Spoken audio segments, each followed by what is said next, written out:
You ever wonder why the Bible only talk about the descendants of the male line? Well, I was watching the movie last night, The Red Tent. The Red Tent. Please go watch it. It's about Diana. You remember in the Bible how they said Diana was raped and the brothers killed her husband?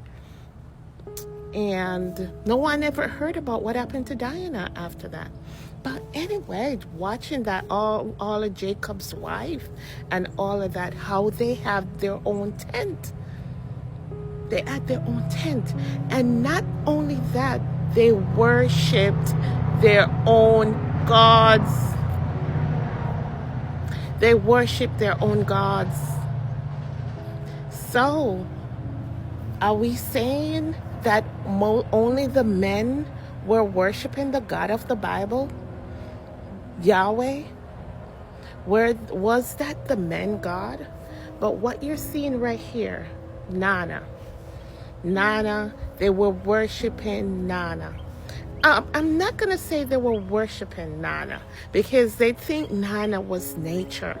And when they have their menses and all that, they would catch it and give it back to the earth. And give it back to the earth. And you know, in the Bible, it said that Rachel's father was worshiping other gods. And I think Rachel's father was worshiping other gods, and Jacob had to destroy the tent or the tabernacle or something. Please, I think that's how it is.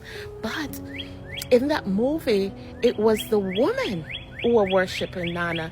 When they talk about their say the God of the Bible, Yahweh, Jehovah, they talked about. They would say to Jacob, your God, not my God. So, also the suppression in the Bible of the female presence in the Bible, is it because the woman, see, I have cheerleaders out here today. Is it because the woman didn't believe in the God in the Bible? Was that all the children of Israel going to this and that? Because they were worshiping Nana. So if you look up Nana, some people say she's a Mesopotamian god. Some people say she's a West African god. She's the god of fertility. Some people call her Inanna, and she's the same one as Ishtar that they made Easter. And Nana also died 3 days and resurrected again. The blood of Christ, was it the blood of the woman that they were giving to the earth all the time? In my studies, one thing I know for truth, this paganism that they told us about, it's not like what the Bible alluded it to be. These people have knowledge of nature. They are more spiritual than we are today. They understand how things were created. They like to give back to the earth. They think like how the trees give back, so we have to give back. And it seems as if when the Catholic came and colonialism came, they didn't understand it. So they call it paganism.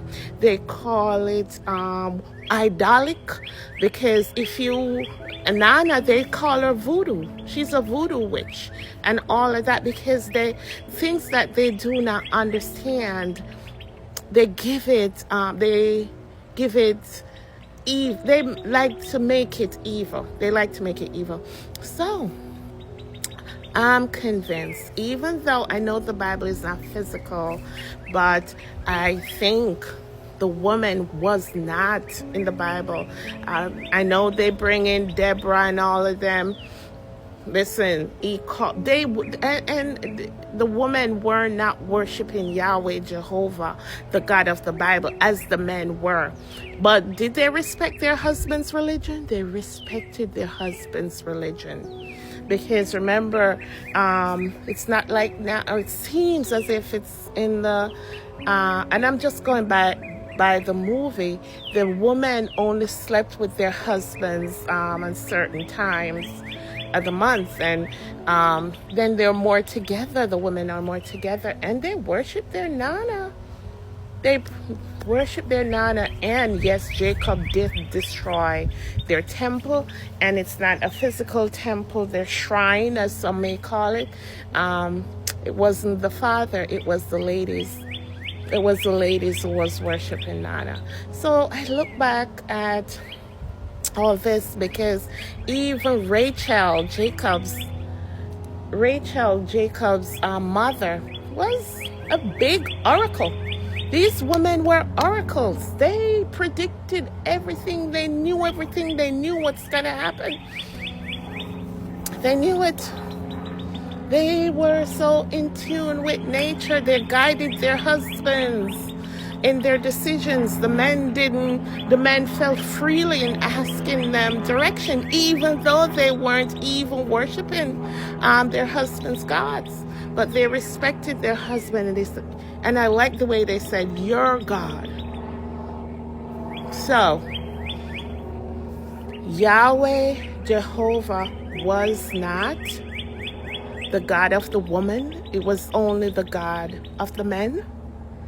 It really had me thinking last night. And then another thing that I couldn't understand that we always get in history is how the women were hanged and called witches. Where they had difficulty getting the woman to conform to this Jehovah Yahweh. Yeah. So, you think you know the Bible? You got to go deeper. You got to really study the Bible. So all those disobedience, and Moses go up and get the 10 commandments and came back and they were worshiping the idols and everything, the idols. It's the woman. The woman. The women were being, it's like the Bible is telling the woman to conform to Yahweh, Jehovah. That's what that was about. The woman had their God who would tell them everything. They knew everything. So, check her out. So another question you might be like, oh, well, this is not in the Bible. Ever since I was in the church, if you have the Bible, there's a word in the Bible that ask your pastor about. It's H480 if you have the study Bible, H480. And in the English translation is preposition from, it comes from or out of. And the Hebrew word for it is mini. Mini, Mickey, mini. And go deeper. Benjamin, Minyamin.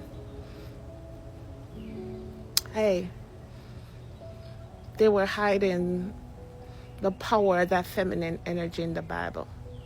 And when you look up that min in the ancient